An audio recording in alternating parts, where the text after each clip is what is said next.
পুজোর প্রসাদ খাওয়ার বিধান কি? হিন্দুদের পুজোয় যদি তারা প্রসাদ পায়, সেটা কোনো মুসলমানকে দেয়, সেটা আমরা খেতে পারবো কি না? এই প্রশ্নের উত্তর হলো যে পুজো উপলক্ষে অথবা অন্য ধর্মের মানুষের কোনো ধর্মীয় উৎসব উপলক্ষে কোনো খাবার যদি আপনাকে দেয়, সাধারণ খাবার, তাহলে সেটা খাওয়া আপনার জন্য জায়েজ। সাধারণ খাবার দিলে সেটা খাওয়া আপনার জন্য জায়েজ আছে।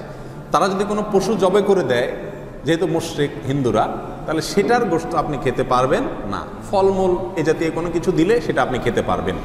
কিন্তু পূজার যে প্রসাদ, সেটা বিশেষ খাবার, সেটা মূলত দেবতার সামনে পেশ করা হয়ে থাকে।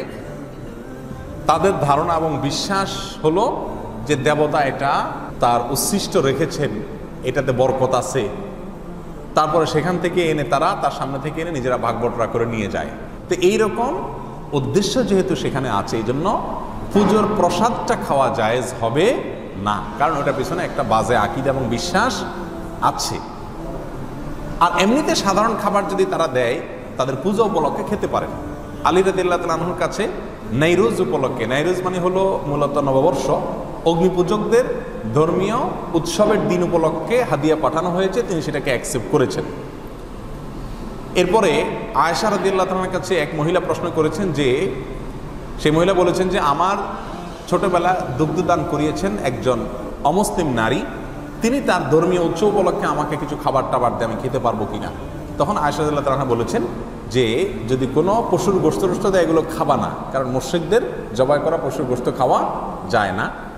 আর যদি কোনো ফলমূল ইত্যাদি দেয়, গাছের কিছু দেয়, তাহলে সেটা অবশ্যই তুমি খেতে পারবে। তাহলে ধর্মীয় দিবস উপলক্ষে দিলেও সেটা সাধারণ খাবার হলে খাওয়া যাবে, কোনো অসুবিধা নেই।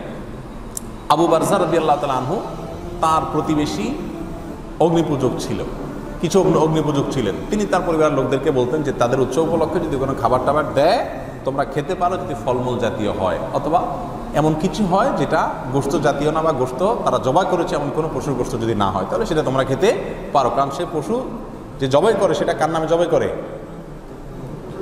তাদের প্রতিমার নামে, দেবতার নামে তারা জবাই করে। তাদের নামে জবাই করা পশুর গোশত খাওয়া যেরকম হারাম, প্রসাদ যে খাবারটা তাদের দেবতার উদ্দেশ্যে উৎসর্গ করে, সেটা আবার বরকতের উদ্দেশ্যে এনে তারা খায়, বন্টন করে, সেটা খাওয়া আমাদের জন্য কি হবে না? জায়েজ হবে না। তাহলে সাধারণ যে খাবারগুলো আছে তাদের উৎসবের দিনও যদি তারা দেয়, এটা আপনি নিতে পারেন, কিন্তু উৎসব উপলক্ষে আপনি তাদেরকে কোনো বিশেষ কিছু দিতে যাবেন না, কারণ দেওয়ার মানে হলো তার শিরটাকে কি করা? সমর্থন এবং প্রমোট করা। মুসলিমকে স্বতন্ত্র সংস্কৃতি ইসলাম দিয়েছে, সেটাকে ধারণ করতে হবে এবং হেফাজত করতে হবে। আল্লাহ তাআলা আমাদেরকে বোঝার তৌফিক দান করুন।